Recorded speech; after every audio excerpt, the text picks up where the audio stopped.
Então, adaptados um pouco,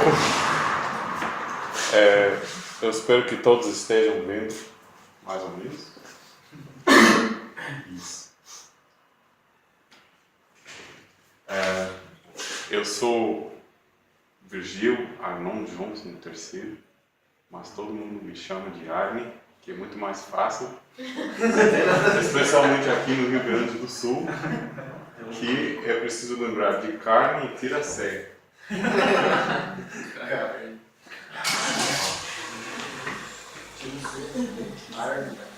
Isso. E Rubenita é minha esposa, ela está sentada aqui na frente. Ela é brasileira, e eu sou gringo tuga. Tuga quer dizer de português. Agora está confuso mesmo. Vai. Nós trabalhamos em Moçambique. Nós fomos como solteiros, mas nos encontramos no campo com a missão Novas Tribos. E agora que somos casados, trabalhamos num povo chamado Maindô, com colegas, Kent e Jenny Sheik, também norte-americanos. E está escorregando. Isso. E nós estamos nesse povo, Maindô, há poucos anos, 3,5, 4 anos. E nós entramos nesse povo porque é um povo cuja língua nunca foi escrita e nunca teve a Bíblia na sua própria língua. Então, a expressão de formas de cristianismo é bastante comum. Nós temos estimado entre 50% e 60% católico romano e 40% muçulmano, mais ou menos, por aí. E talvez 1 ou 2% evangélico. Mas, visando a questão, sempre a nossa missão olha para vários motivos de colocar como alvo um povo, e principalmente a questão linguística, se não tem a palavra de Deus na sua língua, né? E a outra questão é o claro entendimento do Evangelho. E nós temos visto a evidência de precisar de um bom ensino bíblico. Então, o nosso desejo é traduzir as Escrituras e ensiná-las no nosso tempo. Vamos ver se vai funcionar. Não vai.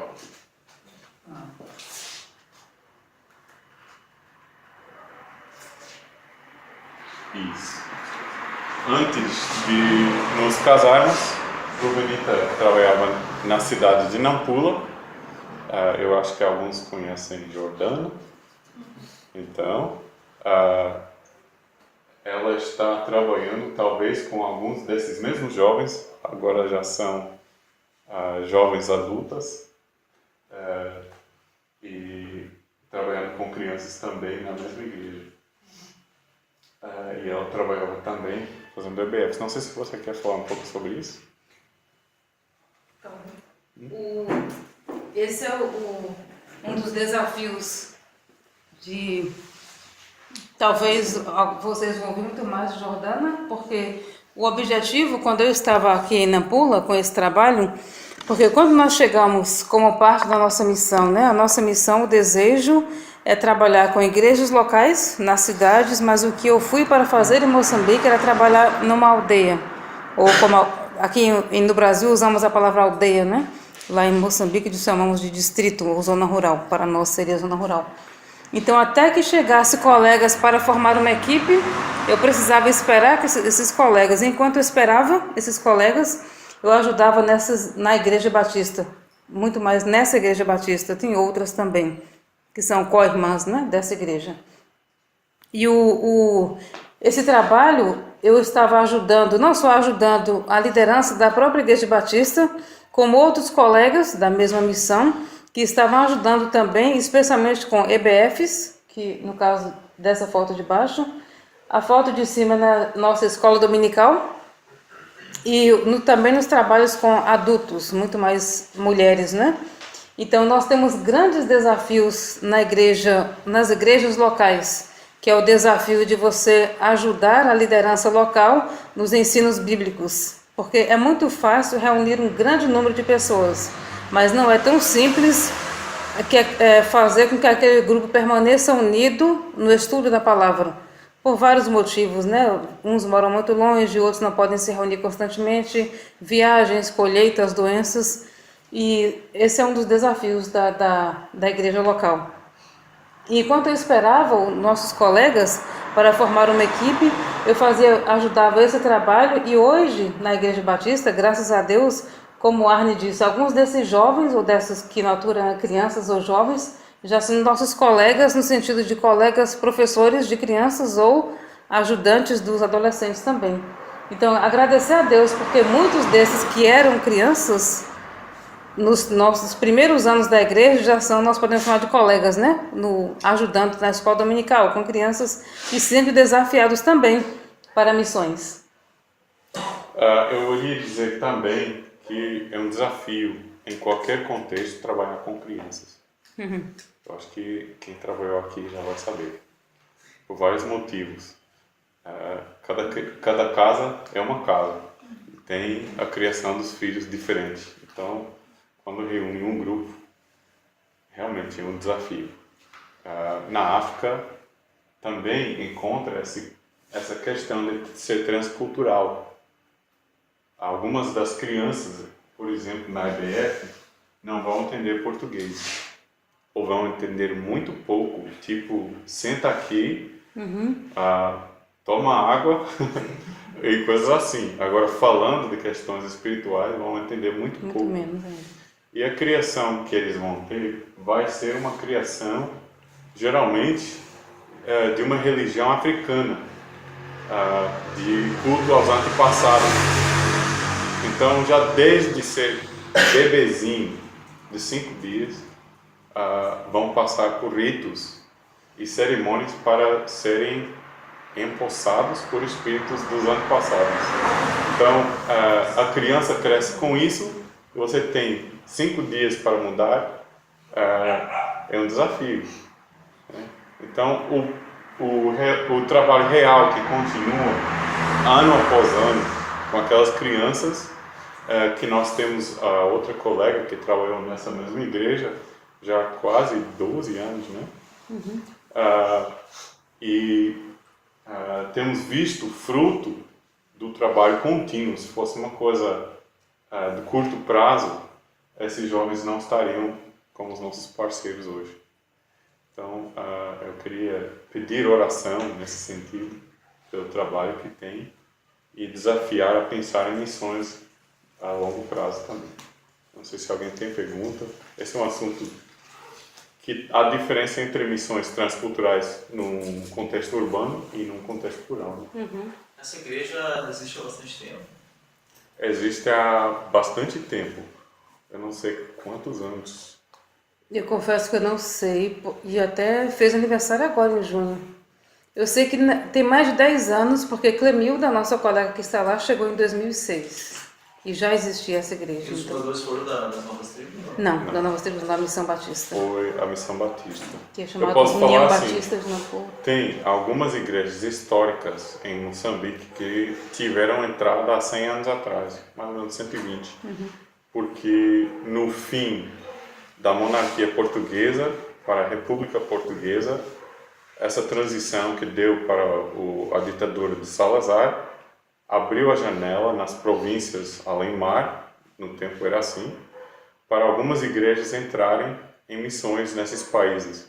Logo após o começo da ditadura militar de Salazar, essas portas foram todas fechadas e não foi permitido qualquer missionário que não fosse oficialmente aprovado pelo governo e a religião que o governo aderia, né? Então, que o governo português aderia. Então, desde a independência de Moçambique, que faz 41 anos, tem algumas missões que conseguiram entrar, e essas igrejas geralmente são menos que 40 anos, e por causa da guerra civil, geralmente menos que 30 ou entre 30 e 35. Eu não sei porque não fiz parte dessa igreja, eu estou comentando sobre a história de Moçambique. Se for para Maputo, vai encontrar igrejas com 100 anos, 150 anos. Maputo é a capital do país. Sim. No caso, o Ministério com crianças, né? Eu acredito que são muitas crianças que tem lá. E para fazer o trabalho assim, material, vocês têm que confeccionar esse material ou vocês têm material para trabalhar com as crianças? Você pode falar. Alguns, depende do trabalho. No nosso caso, por exemplo, são duas situações diferentes. Eu vou falar da primeira, de baixo, da EBF. Essa EBF, tudo que a gente conseguiu em termos de a lição bíblica, o lanche que a gente fazia todos os dias, que geralmente era suco ou pipoca ou alguma coisa muito mais fácil, né, de você comprar do que fazer. As lembrancinhas que a gente usou, alguns brinquedos que a gente tinha, tudo isso era entre nós missionários, como a gente sempre faz, né, do nosso bolso. No caso da escola dominical, na parte de cima, que a igreja tem, ao longo desses anos, vários missionários passaram por lá. Alguns da União Batista, outros de outras missões. E alguns deixavam livros com revistas de várias missões, mas muito mais com desenhos ou lições bíblicas ou aqueles jogos que você tem de geralmente 20 ou 30, depende dos sobreviventes, né? Dos livros sobreviventes. Aí tem a revista do professor, a revista dos alunos. Então, a Igreja Batista, a gente tem até um baú com vários materiais. Não tem nada perfeito, mas tem vários. Mas no sentido assim dos materiais que a gente usava na escola dominical, quase todos os missionários que eu conheço que trabalham em Nampula, eu posso falar muito mais de Nampula, com crianças, a gente tem os nossos próprios materiais, em termos de lições bíblicas e lições missionárias e estudos. Mas as lembrancinhas, a gente que confecciona, os cartazes, a gente que faz também. Então é tudo... Eu não posso dizer 100% tudo confeccionado. Nossa colega Isabel, que também da Missão Novas Tribos, ela trouxe do Brasil vários materiais, cartazes, livros e algumas coisas que ela conseguiu imprimir, que ela faz por semana. Mas a maioria, sim, a gente que confecciona. Mais uma pergunta nesse assunto. Aqui, quando a gente investe no trabalho infantil, assim, os missionários, alcançar as crianças, é bastante comum que depois os pais conseguem chegar nas famílias pelas crianças. Isso também é uma realidade no contexto de vocês?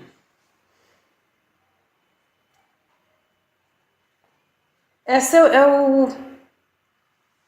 seria o ideal, né? E esse é o nosso objetivo, é o nosso desejo. E eu vou tentar citar alguns. Por exemplo, eu estou aqui de rosa, né? Na primeira aqui.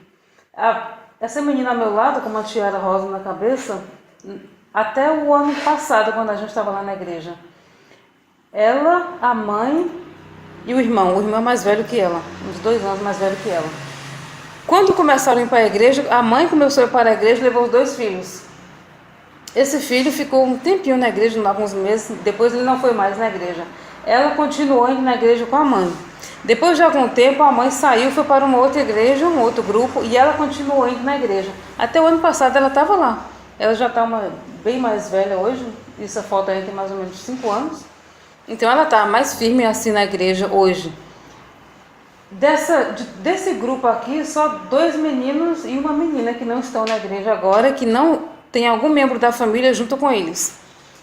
Dos demais da EBF, essa EBF que a gente fez aqui embaixo é mais difícil de dizer, porque é uma EBF no bairro.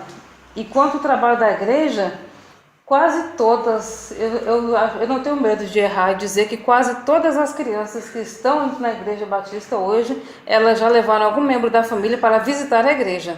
Não significa que aquele membro da família está na igreja agora, né?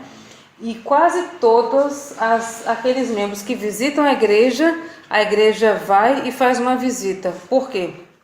É muito comum, é bem diferente da nossa, posso falar, da nossa cultura, né? O Brasil não tem uma cultura só, mas é muito diferente do nosso estilo brasileiro o caso de falecimentos. O que é muito comum em Moçambique, e eu posso falar pelas igrejas que eu conheci, pelas cidades que eu morei, tem suponhamos, uma das crianças aqui desse grupo, mesmo que tenha sido uma das vizinhas, das nossas vizinhas no bairro.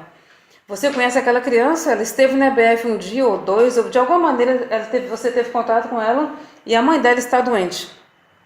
Ela vai falar para você, tia, minha mãe está doente, porque é muito fácil, elas sempre comunicam com a gente tudo que acontece, né? Então, pelo fato da mãe dela estar doente, então alguém, ou eu, ou qualquer uma de nós, mulheres, procura saber se ela quer receber uma visita. E a resposta sempre é assim. Sempre, eu não lembro de nenhuma resposta negativa de pedido para visitar um doente na casa. E quando tem um falecimento, a igreja faz o que nós chamamos de culto de consolação. Não sei de onde saiu isso não, mas fazem culto de consolação, que geralmente é depois do enterro. Não tem uma data, um momento exato. Pode ser no dia seguinte, 2 dias, 3 dias, enfim. Depende de cada situação. Geralmente é o domingo. A gente tem o culto domingo de manhã, termina o culto, vai todo mundo da igreja fazer o culto de consolação naquela casa. Algumas mais perto da igreja, outras mais longe.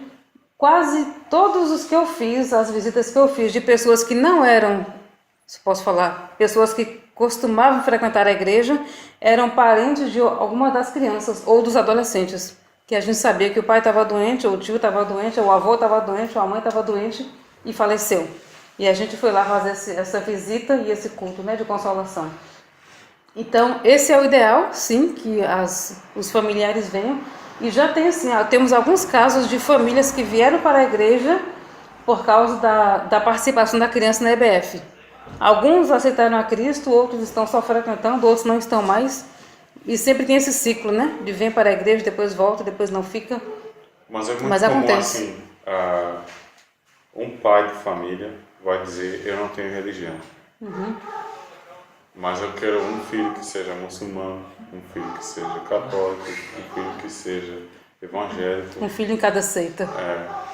Aí vai investindo em várias possibilidades para, na próxima vida, ganhar mais sorte. Né?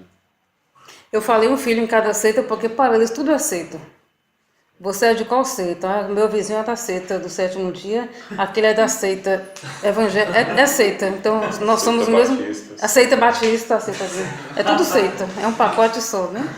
Armin, Sim. você falou sobre pensar missão no longo prazo, certo? No contexto da Novas Tribos, pensando em estratégia, como é que vocês pensam, assim, desde quando o missionário chega, vocês trabalham em etapas a longo prazo, como é que funciona isso?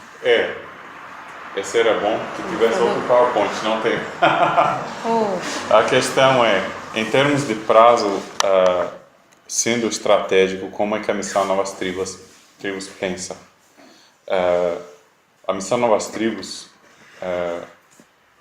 pensa primeiramente na sua entrada em algum povo, nós chamamos não alcançáveis, quer dizer, não tendo acesso à palavra de Deus e testemunha de ensino bíblico na sua língua. Então, e na sua comunidade. Então, o primeiro passo é sempre aprendizado daquela língua e cultura. Esse é um processo que pode levar, em média, 3 ou 4 anos. O alvo que sempre colocamos é 2, é muito ambicioso, mas vocês já sabem quantos gringos, né, depois de 10 anos, falam mal o português. Então,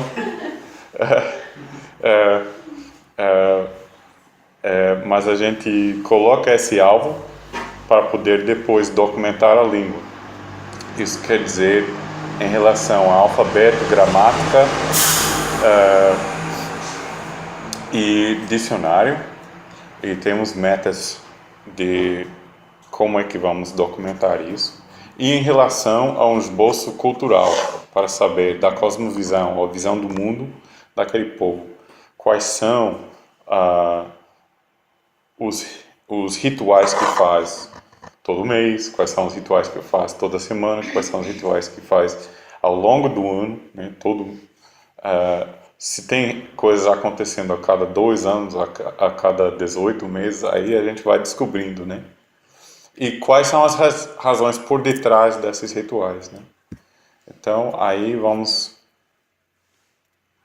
com o nosso conhecimento limitado, mas conhecendo melhor como é que a cosmovisão desse povo é diferente do que a cosmovisão bíblica. E isso está dentro desse mesmo prazo. Então, juntando isso, nós vamos colocar a cosmovisão bíblica, o ensino bíblico está aqui, a cosmovisão do povo está aqui. Como é que vamos trazer para cá para ter um entendimento bíblico? Aí vamos fazer, listando passagens da Bíblia que nós conhecemos, que se tem uma história, é muito poderosa na cultura oral. Então vamos colocar, quando a Bíblia fala sobre curandeiros, quando a Bíblia fala sobre culto aos espíritos e coisas assim, vamos colocar o poder de Deus, né? E a imanência de Deus, que Ele está presente no mundo, né? Ele não está distante. Então, todas essas coisas vamos colocando. As passagens bíblicas, aí tem que traduzir e desenvolver as lições de ensino. Isso geralmente pode levar mais 1 ano ou 2 anos. E nesse meio tempo, também colocando material didático de alfabetização. Então, o alvo é 4 a 5 anos poder começar a ensinar na Bíblia. Geralmente leva entre 5 e 6. Estou falando na generalidade. Para esse treinamento, para poder fazer isso, né? O treinamento disso seria mais no PNL ou no Shekinah mesmo? A missão faz a questão de fazer o treinamento nessas 2 etapas, porque é preciso um treinamento em relação à teologia. Quem está numa igreja local recebe na sua igreja um treinamento teológico, mas o treinamento teológico de Peniel também está voltado para missões transculturais. Então está colocando a pessoa na posição de poder melhor saber organizar o seu ensino para um povo de outra cosmovisão. Então já começa com treinamento de missões em Peniel. Aí quando vai para Shekinah, vai tratar muito mais a questão técnica de linguística, de antropologia e a comunicação transcultural, como é que funciona tecnicamente. Mas não fica divorciado da teologia, é um conjunto. Não sei se eu respondi a essa pergunta. Ok. Você comentou agora que leva 6 a 7 anos para entender, falar fluentemente a língua. E começar teu estudo. Eu tenho colegas que fizeram em 4,5, né? Já estavam fazendo o evangelismo. Mas daí que começa o evangelismo. Outros que fizeram 6 anos, outros... Mas é mais ou menos por aí. Na África tem sido o normal durar esse tempo. Aí depois, né, no ensino, o alvo é de ensinar um bom tempo depois, porque vamos levar um grupo de pessoas desde o evangelismo em um discipulado sobre a sua identidade em Cristo, sobre a identidade da igreja e o discipulado do crente como membro da igreja para poder servir a Deus. Então aí vamos encerrando esse ensino, pode levar até 10 anos, completando a tradução completa do Novo Testamento. O mais rápido que eu ouvi foi em 15 anos.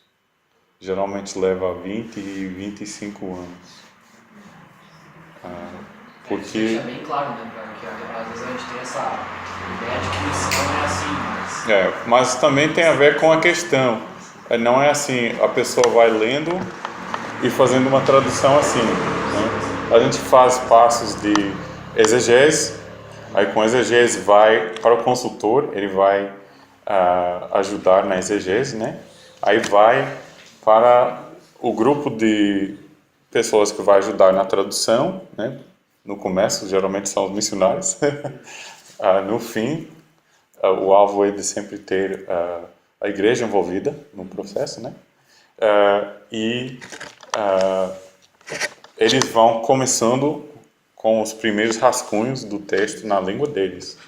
Aí vai passar fases de testar a compreensão,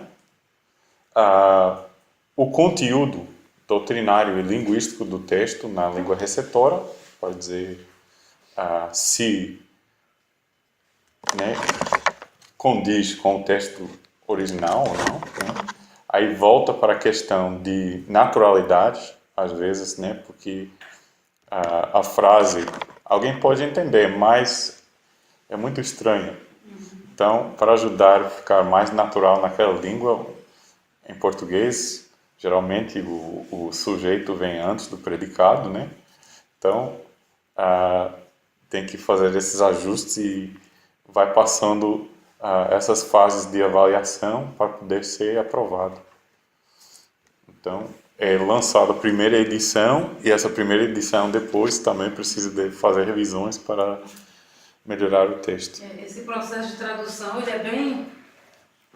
é bem complexo e acontece muitas coisas engraçadas para quem está do lado de cá, né?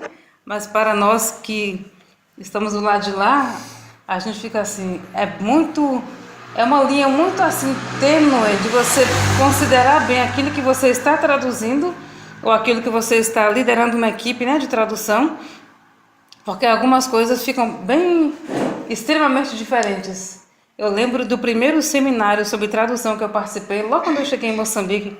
Eu cheguei numa semana, na semana seguinte teve um seminário sobre tradução. E um dos consultores de tradução, ele é um dos consultores da nossa missão, ele tinha vindo, é um dos consultores do continente, né, de África, não só da nossa região. Aí ele estava lá e numa das conversas sobre os cuidados e da necessidade que você tem que ter de conhecer bem aquela cultura e de você estar traduzindo em equipe com aqueles que estão naquela região, que falam aquela língua, que automaticamente conhecem a cultura muito melhor do que você, o muzungo, né, o azungo de fora, o estrangeiro, que vão ajudar você a lidar com essa situação de usar uma expressão cultural e que para você não faz significado nenhum, mas que tem muita força naquela cultura. Aí ele disse assim, eu lembro que quando a gente estava trabalhando no grupo que a gente trabalha, fomos traduzir da multiplicação dos pães, uma das multiplicações dos pães, e que Jesus disse para todos sentarem na grama. E eu dizendo para eles, vamos colocar aqui que Jesus falou para sentarem todos na grama. Aí o homem olhou para ele e falou assim, não, a gente não é essa palavra, porque na região dele assim, sentar na grama significa sentar para fazer essa necessidade maior, né? Imagina Jesus mandando todo mundo 5 mil, então não é só ler e copiar, né?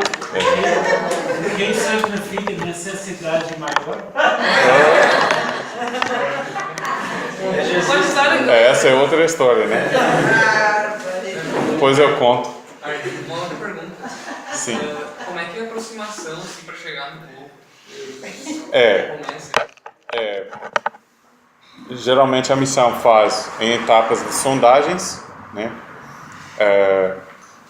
Porque a missão, todo ano, tem pessoas que fazem sondagens no sentido geral, mundial, e especificamente em regiões.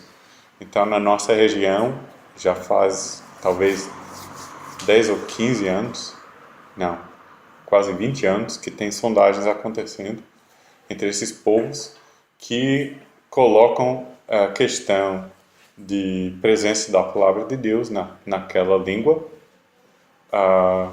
a presença do entendimento claro do Evangelho naquela língua, a presença de um ensino bíblico naquela língua. Não tem que ser necessariamente o currículo alicerces firmes da missão, mas algum currículo suficiente para o povo ter um conteúdo de entender a Bíblia toda. Então, colocando se tem presença de uma igreja evangélica, qual é o impacto que tem dentro do grupo e fora do grupo, né? E o que forma aquele grupo, se é uma questão geográfica que isola, se é uma questão sociológica que isola aquele grupo, fazendo essas conexões. Aí vai abrindo a conversa com as lideranças locais daquelas comunidades.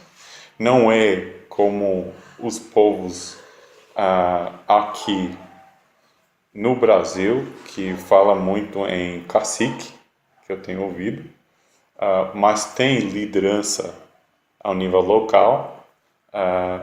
Em Moçambique, o nome oficial é régulo, mas são vários níveis de liderança que eles têm. Sempre tem um secretário do bairro e vários primeiro, segundo, terceiro escalão. Então é muito complicado, mas fazendo o resumo, pedindo para eles se eles querem ou não esse tipo de trabalho, explicando o que é que nós fazemos e oferecendo a ajuda nessa área.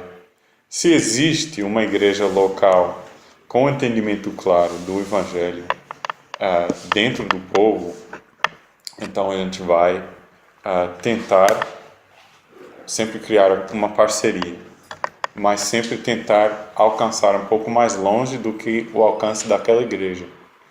Então, se tem, por exemplo, uma congregação como essa aqui na comunidade, a nossa missão tem a tendência no passado de ignorar, mas isso não é saudável. No nosso campo estamos tentando criar um laço de amizade com aquela congregação, participar na vida daquela congregação e, ao mesmo tempo, viver um pouco longe daquela congregação, intencionalmente, para estar numa outra vizinhança que não seja evangélica, para interagir com pessoas que não são evangélicos. Então, aí quando vem os convites, vamos combinando com a comunidade local sobre a nossa entrada, onde vamos viver, e tem que entrar, construir a casa, mudar e começar o processo. Eu acho que foi mais ou menos isso que tinha pergunta, né? Mas tudo isso parece muito grandioso e mas nós também temos o apoio da liderança do campo e da missão ao nível mundial, para sempre dar a consultoria e o apoio necessário nesse trabalho. Então, não é uma pessoa assim, indo sozinha e ficando só nesse trabalho. E sempre trabalhamos em equipe, é por isso que a Rubinita tinha que esperar, né? Graças a Deus. Para mim. Arne, outra pergunta. Sim. Como o caso da Jordânia, que ela tem que ficar agora, tá lá, né? Uhum. Eu vejo que Deus vai mostrar pra ela. Questão. Mas se Deus confirmar no coração dela para ela voltar e ficar, ela tem que fazer voltar para o Brasil e fazer o Chiquinho? Com a missão Novas Tribos, a política é que a pessoa faça o treinamento missionário em conjunto com o treinamento teológico. Então, se ela quiser ir com a missão Novas Tribos para Moçambique ou para a região do sudeste da África, sim, vai ter que fazer o treinamento com a missão. Para elas, eu creio que seria ideal aqui no Brasil. Mas existem outras opções, né? Se ela quiser ir com outra missão, tem outras missões que trabalham e aceitam treinamento teológico de Peniel. Mas é comum que também faça uma escola, um treinamento, geralmente entre 6 meses a 1 ano, com aquela missão. A MIAF está em Moçambique e aceita o treinamento teológico do Peniel também. E tem outras missões também, Palavra da Vida, por exemplo, também. E se for com Novas Tribos, tem a necessidade de terminar o treinamento da missão completar o sustento que ela precisa, dependendo de onde ela vai trabalhar, e ter também o nível de inglês que precisa para a nossa região. Talvez vai chegar no próximo mapa, não sei, mas a região que a gente trabalha não tem necessidade do inglês. Não tem. Tem necessidade do inglês.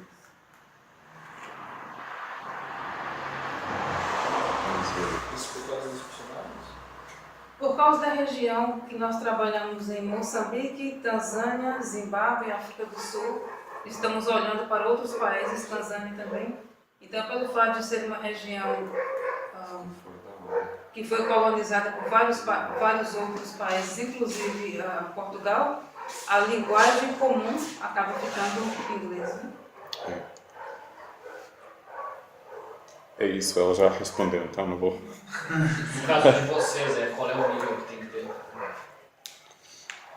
Em relação ao inglês, depende de onde você vai trabalhar. Por exemplo, talvez se você puder voltar um pouquinho naquele mapa lá, você puder explicar da região que nós trabalhamos. Nós trabalhamos no sudeste de África. A missão Novas Tribos não está só em Moçambique. Então, na região aí, sudeste de África, a gente está, no momento, Tanzânia, Moçambique, Zimbábue e África do Sul. Estamos olhando para o Malawi e para outros países também, mas por enquanto estamos nessa região sudeste de África. Também temos trabalhos muito mais antigos na missão na África Ocidental, lá no lado direito, né? Lá em cima, Senegal e outros países ali. Então, algumas necessidades que a missão tem agora de missionários, precisamos de missionários na Tanzânia. Então, quem vai trabalhar na Tanzânia ou na África do Sul, para chegar lá, tem que ter um nível de inglês muito maior do que quem vai trabalhar só em Moçambique. Então, vamos dizer assim, de 3 níveis. Quem vai trabalhar na África do Sul, que é de língua inglesa, no Zimbábue ou na Tanzânia, tem que ter um nível muito maior do que quem vai trabalhar em Moçambique. Mas você indo trabalhar em Moçambique, você tem um certo nível de inglês, mas eu não sei se eu posso falar, o que se requer da missão, ou o ideal para você, é que você aperfeiçoe o seu inglês ao longo da sua jornada lá no campo, por causa da nossa liderança que é internacional. Então você vai ter consultores que vão visitar você lá no campo, e são consultores de países de fala inglesa, ou de outros países que nem falam inglês, como holandeses, por exemplo. Temos muitos líderes em nossa missão, que são líderes do continente, que são da Holanda, que nem é um país de fala inglesa, francês também, mas a língua acaba sendo só inglês. Então, como ele vai ajudar você no seu campo, se você só fala português e ele só fala holandês, né? Então, é por isso. Eu sei que é um desafio, porque realmente a barreira de língua e cultura é grande para qualquer pessoa enfrentar. Mas o trabalho de missões é ultrapassar essa barreira. Então, é uma mudança de mente que eu tinha que ter, né? Saindo da ideia que eu ia fazer um trabalho missionário. Mas realmente, no dia a dia, nós estamos interagindo com muitos povos, muitas culturas e muitas línguas. Só para dar um exemplo, eu moro em Moçambique, a língua oficial é portuguesa. Se eu for falar com o meu consultor em inglês ou francês, se eu for para fazer compras na cidade, é uma língua chamada Ichuabo. Se eu for para fazer compras no país próximo, Chichewa. Se eu for para Tanzânia, não é inglês, é Kiswahili, né? Se eu for para Nampula, eu vou encontrar pessoas com português, mas a minha interação com o povo mesmo, na região de Nampula, vai ser em Makua. Então, a nossa língua que estamos usando é Imaindo. Então, essas línguas todas estão lá. Nosso alvo específico é Imaindo. Mas se eu vou representar Cristo interagindo com essas regiões, eu tenho que estar aberto de sempre aprender mais, né? Mostrar que eu quero alcançar e ultrapassar aquela barreira cultural e linguística. Eu não sei se eu estou ajudando, porque eu sei que nós queremos muito fazer um projeto e completar. Mas eu não quero dizer, porque é muito errado pensar, então, eu posso ficar lá estudando língua e nunca apresentar o Evangelho em 30 anos. Isso está errado, né? Mas pensar que eu não vou estudar nenhuma língua, eu não vou fazer, também está errado, porque missões transculturais, o objetivo é ultrapassar a barreira cultural e linguística. Esse é o alvo. Então, nós temos que nos abrir para isso. E na África, são muitas línguas. Em que passo vocês estão agora em relação a esse processo? Em relação a esse processo, o remote não está funcionando. Tem uma foto aí em que nós mostramos como estudamos a língua um pouco, fazendo alguma atividade que é feita na cultura, gravando texto sobre aquela atividade e fazendo análise daquele texto. A partir daí vamos estudando a gramática e tudo. No ano passado começamos a chegar no nível que precisamos para completar essa fase formal de fazer esse tipo de estudo. Vamos sempre fazer um pouco mais para não perder a nossa interação com o povo e para sempre fazer mais no aprendizado, né? Mas começamos a mudar as nossas atividades mais para desenvolver materiais de alfabetização, documentação do alfabeto, da gramática especificamente, colocando em relatórios e colocando também o nosso esboço cultural acerca da cosmovisão do povo. Então, essa fase é a fase em que atualmente estamos. A nossa volta, a nossa esperança é de terminar esses relatórios para podermos começar a organização da parte de tradução em conjunto com os nossos colegas, claro. Quando estão trabalhando com vocês? Somos 2 casais. Sim. E em questão de nomenclatura, há alguma adaptação para a fonética da língua específica ou não? As línguas bantu, a fonética é bem diferente do que a língua portuguesa. Então, só para dar um exemplo, tem uma palavra que é importada do português, que é moto, que eu não tenho carro, só tenho moto. Eles falam moto, mas esse moto é fogo, não é moto. Agora a palavra importada eles falam moto. Eu não sei se dá para ouvir a diferença. Moto. Então, a tonalidade é a mesma.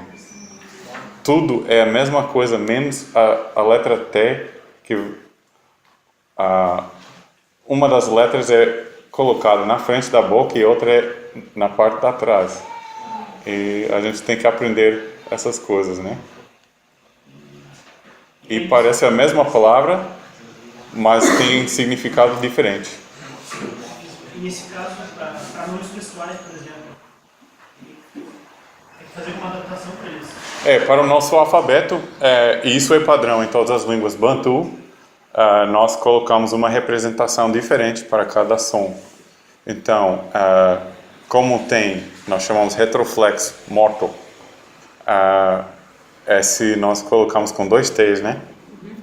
Aí, esse que é moto, na frente, nós colocamos T simples. Porque tem que ser diferente, né? Jesus para eles falarem. O nome de Jesus, em quase todas as línguas bantu na região, é Yesu. Alguns povos, por influência de muçulmanos, falam Isa, mas é muito mais comum dizer Yesu. Mas uma grande bênção que a gente tem é que existem várias outras línguas ao nosso redor que já têm algumas que foram já, não sei se eu posso falar organizadas, talvez seja melhor falar catalogado, o alfabeto. Então, algumas línguas ao nosso redor já têm alguns símbolos para determinados sons. Então, nós não tivemos que inventar sons para esses símbolos para esses sons, né? Então, a gente já pode pegar desses que já estão ao nosso redor para fazer essa semelhança, ou facilitar a compreensão, né, dos aqueles ao nosso redor. Isso. Sim. Como é que é a construção do alfabeto? Como é que Essa é uma coisa que faz parte da linguística, né? Tem um alfabeto internacional de fonética que descreve cada ponto na boca que articula algum som, a maneira que é articulada, se é com aspiração ou sem, vocalização, etc. E esse alfabeto fonético é usado na primeira parte da documentação. Aí, quando colocamos os nossos dados fonéticos, nós tiramos os dados para analisar quais são os sons recorrentes dentro da língua e vamos analisar se os sons têm diferença ou são as mesmas letras. Se tem contraste, como eu mostrei nessa palavra aqui, nós temos que ter dois símbolos diferentes. E há um acordo internacional acerca disso desde os anos 60, por toda a região, nós chamamos África Austral, dessa parte da África, em relação às línguas indígenas e os alfabetos. Então, a partir daí, é basicamente uma simples questão de falar se esse símbolo fonético é o som dentro da língua, então essa é a letra que combina, porque é um padrão para ter uma uniformidade para uma pessoa mudar de língua e poder ler também. Né? Seria bem mais fácil se fosse assim entre português e espanhol, né? Mas não é. Pois é. Nós tentamos improvisar e não deu muito certo, mas eu gostei muito da conversa. Se tiver mais perguntas depois, vamos ficar aqui até o pastor Roberto nos arrancar. Mas eu ouvi que vai ter um cafezinho, então antes vamos abrir as nossas Bíblias brevemente para considerar um pouco da palavra de Deus. Eu sei que eu posso abrir aqui porque eu conheço, o pouco que eu conheço do pastor Roberto, eu sei que ele é um pastor bíblico e ele trabalha a partir da Bíblia. Eu vou fugir da regra da nossa missão porque eu estou vendo também aqui que usa um currículo parecido de ensino cronológico e doutrinário sobre a Bíblia. Mas vamos tentar usar a mesma abordagem sobre a Bíblia no livro de Lucas, capítulo 10.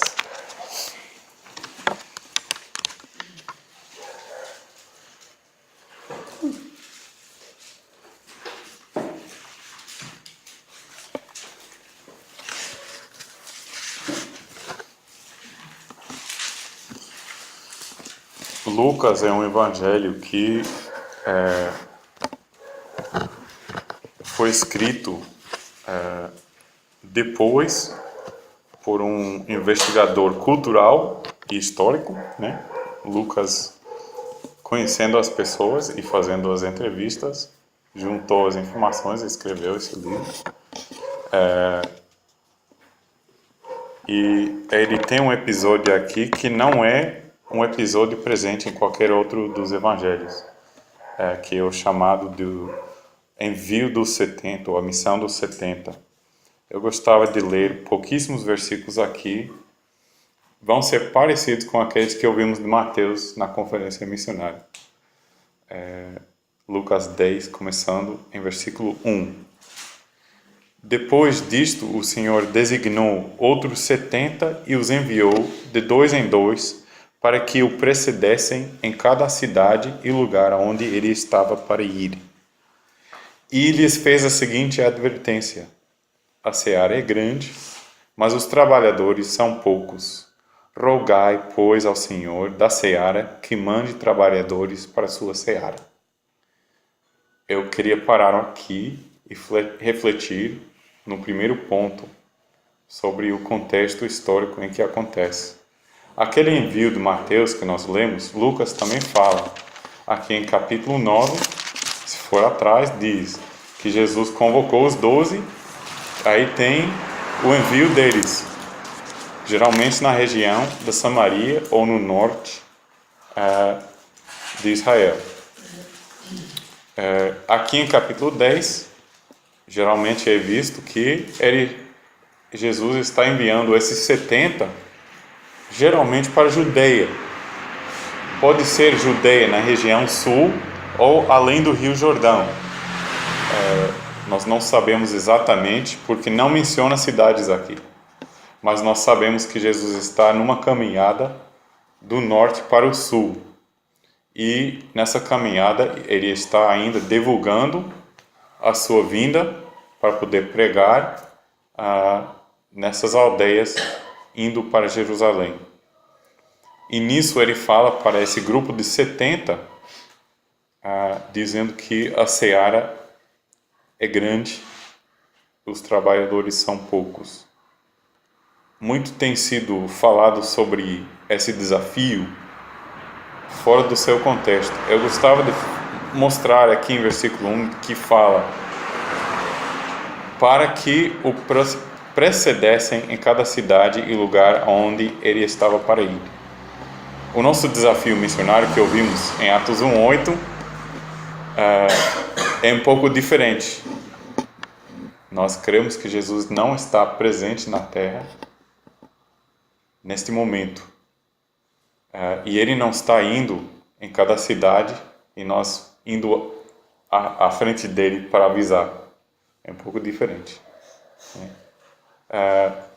E o propósito que tinha nesse tempo não era necessariamente a pregação da morte e do sepultamento e a ressurreição de Jesus.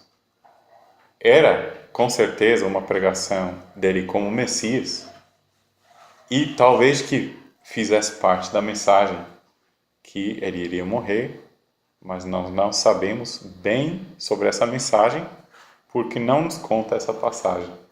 Então temos que ter algum cuidado em relação ao uso desse versículo. Mas eu queria destacar que o versículo 2 fala: rogai ao Senhor que mande trabalhadores para a sua seara. Mas não para o próximo versículo é ide. Eu gosto de chamar essa oração de oração perigosa, porque na vida de muitos que oram para Deus levantar pessoas para o trabalho, acabam por ir. Então, eu falo isso sabendo que alguém pode se assustar e parar de orar. Mas você está em pecado. O Senhor quer que os discípulos sejam discípulos enviados. E em outras passagens que não vamos examinar, podemos ver que no nosso tempo agora é um tempo de ir em todo mundo e pregar o Evangelho. Como diz em Marcos capítulo 16, versículo 15. E por fim, o último ponto, vamos pular um pouco mais para baixo e ler em versículo 17. Então, regressaram os 70, possuídos de alegria, dizendo: Senhor, os próprios demônios se nos submetem pelo teu nome. Mas ele lhes disse: Eu via Satanás caindo do céu como um relâmpago. Eis aí vos dei autoridade para pisar de serpentes e escorpiões e sobre todo o poder do inimigo, e nada, absolutamente nada vos causará dano.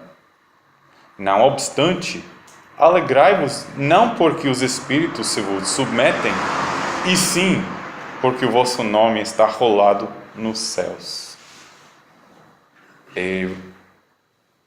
Eu creio que nem precisa pregar sobre esse ponto. É bem óbvio.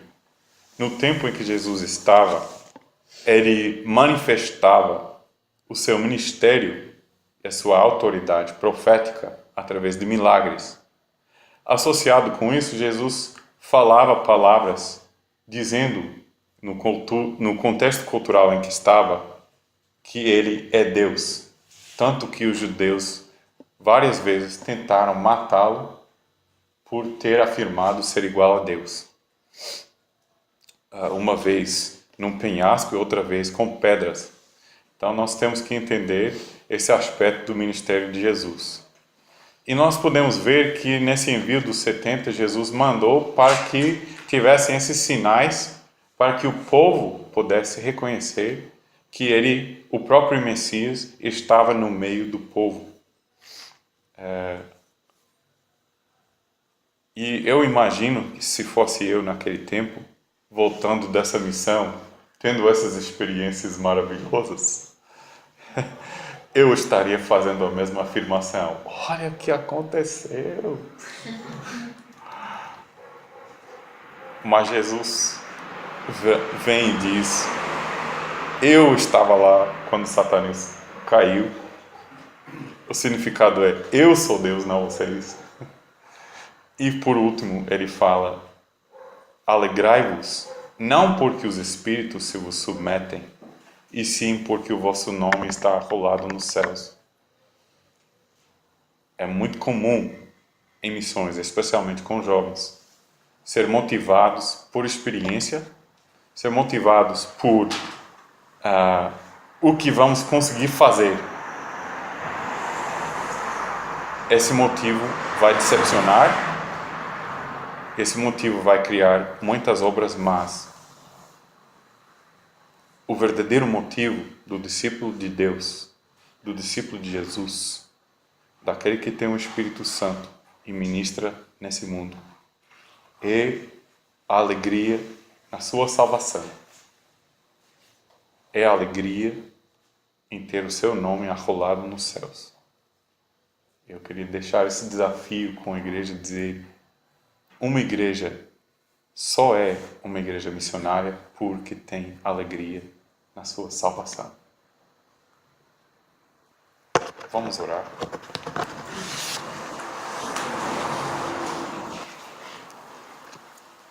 Pai Santo, queremos te agradecer essa oportunidade, esse tempo que tivemos aqui para ter comunhão, para cantar louvores, para refletir sobre a nossa experiência da conferência missionária, sobre desafios do ministério transcultural, e especificamente no contexto em Moçambique, na África. Eu peço que esse tempo seja um tempo para fazer o que está nessa passagem. Pedir para Ti, ó Deus, levantar mais trabalhadores para a seara. E que seja um tempo para levantar trabalhadores para a seara, não porque a seara é grande, sim, é um motivo, mas porque temos alegria na nossa salvação e essa nossa salvação nos leva a um compromisso profundo contigo para sempre cumprir a grande comissão. Pedimos isso em nome de Jesus. Amém.